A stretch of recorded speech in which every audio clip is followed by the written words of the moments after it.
Jerry Backus runs an orphanage in Tanzania, and that orphanage is called Falcos Africa Children. Now, Jerry, I want you to share with me, it wasn't on your heart initially to open an orphanage. How did that happen? Well, I was first a missionary in Zimbabwe for 7 years. I opened a Bible school there, and we trained trained pastors to open. We had about 250 churches we established. So I was excited when I moved to Tanzania in 2009 to open another Bible school. But then I saw the children on the streets, and the Lord said, forget about the Bible school. Take care of the children. So that's what we've been doing now for 16 years. Okay, now tell us a little bit. We're going to look, we see actually an aerial view of Falcos Africa Children. So that is a very interesting campus. But tell us about those particular buildings. They have very specific purposes. Okay. Well, house number 1 is our administration building currently. Okay. And house number 2 is just for the babies that are calling, the small infants. House number 3 is for the toddlers. House number 4 is for the primary girls. House number 5 is the teenage girls. House number 6 is the dining hall. House number 7 is the teenage boys. And then house number 8 is for the primary boys. Okay. We currently have 40 babies that are 4 years and younger. We have about 30 teenagers. I don't know how many of you have teenagers, but 30 is a handful. All right. Then we have every age group from age 4 to 18.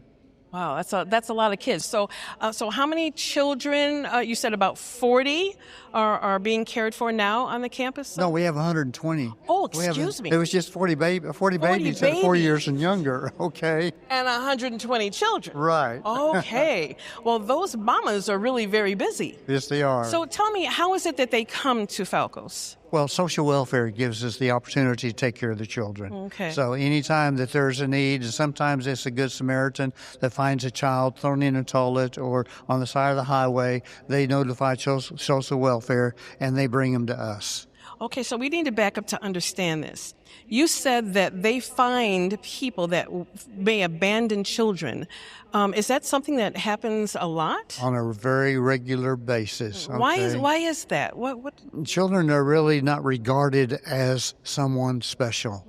And they're thrown away on the regular basis. We found a baby on the side of the highway one time, had ants all over her. I just shared with you just 4 days ago, we picked up a social welfare, took a baby to the Fame Hospital that was thrown in a toilet. And so this is a picture of a toilet. This is actually an outdoor toilet that you see, and she's still in the hospital.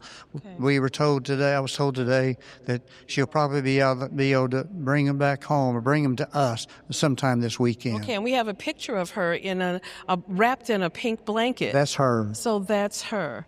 And so someone, and you say this happens on a regular basis? On a regular basis. I don't know how many children we have. It's been thrown in toilets. Discard babies.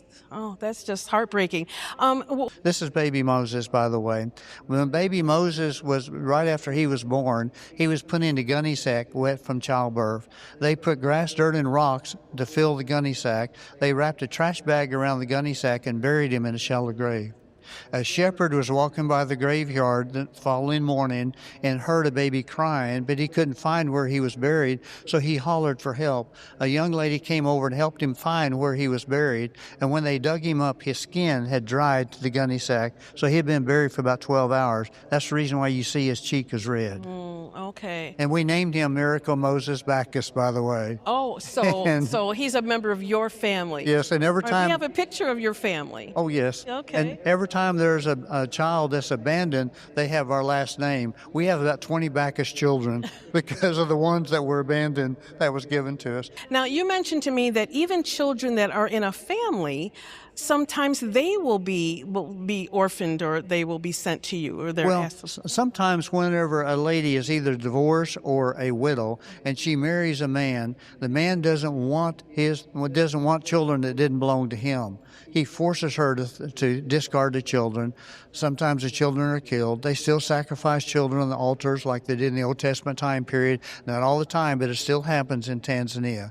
And so he forces the mama to send do away whatever's their- necessary to get so rid the of it. children's no longer his responsibility since it wasn't his children. Okay, so it really would help for us to provide support to Falcos to continue to have a beautiful environment so that these children can feel at home and have a place to be and to live and to be loved. Thank you so much for the work that you're doing with welcome. Falcos. You're welcome. And let us give so that God can bless. Amen. Thank you. Amen. Thank you.